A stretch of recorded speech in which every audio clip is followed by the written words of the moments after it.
There's 51 classes as of last night. Ed Hidalgo of the Cajon Valley Union School District scrolls through thumbnails on a tablet. So we have Miss Kinnearnum, so that's Blossom Valley. We have Miss Brandt, this is Rios. Each thumbnail represents a classroom tuning in live. And this is where your class is, Mr. Peterson's class at Meridian. More than 1,200 faces waiting and watching. It's a lot of pressure. Hey, this is Megan at KPBS. Can you guys hear me? Yeah, we can.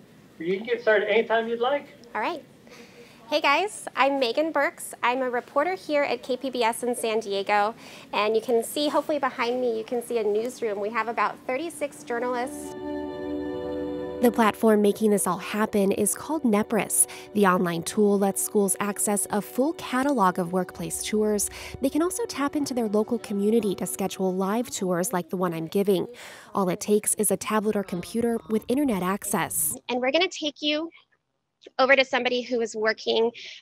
So she's pitched a story, she's been out in the community, she's gathered her footage or all of the information she needs, and now she's working on her script. So she's putting it all together. So just like you guys, maybe you read a book and you look at different source material, you pull up an encyclopedia and get all of that information and then put something together. That's what Ebony Monet is doing, so she's over here. Schools pay $3,000 to $5,000 annually for unlimited access to these industry chats. That's compared to around $300 to bus one class of students someplace just one time. Now I'm adding color. Since January, Cajon Valley has offered 113 of these virtual field trips. You guys want to go upstairs to the crime lab?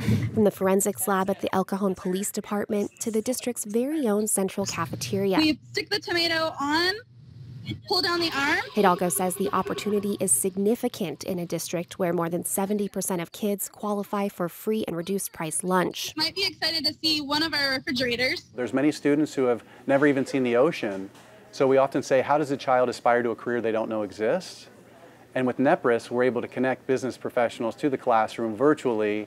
And for that reason, students get excited, they see what's possible. Even if it's only 20 minutes away, a student can see, there's someone like me out in the world of work.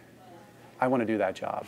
In this case, he couldn't be more right. As we're going down here, I'll tell you a little bit about myself. So I actually grew up in El Cajon. I was a Rios Roadrunner, and I was also a Blossom Valley Bobcat.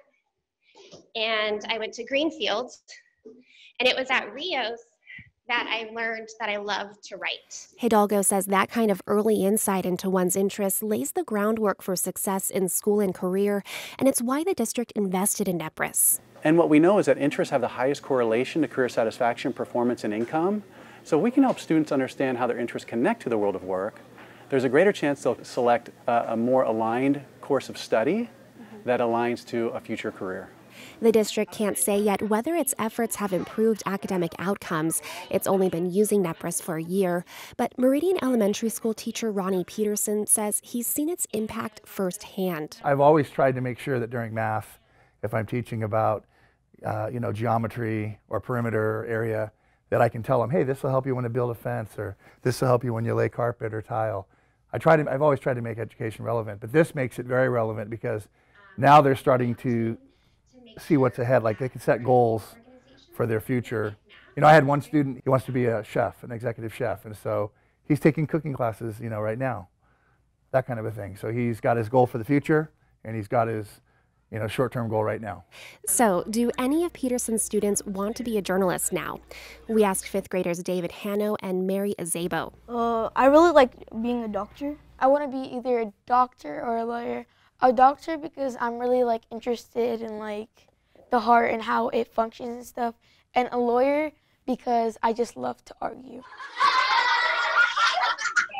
Go ahead, ask the question. Okay, so if you're a news anchor, then how much do you get paid?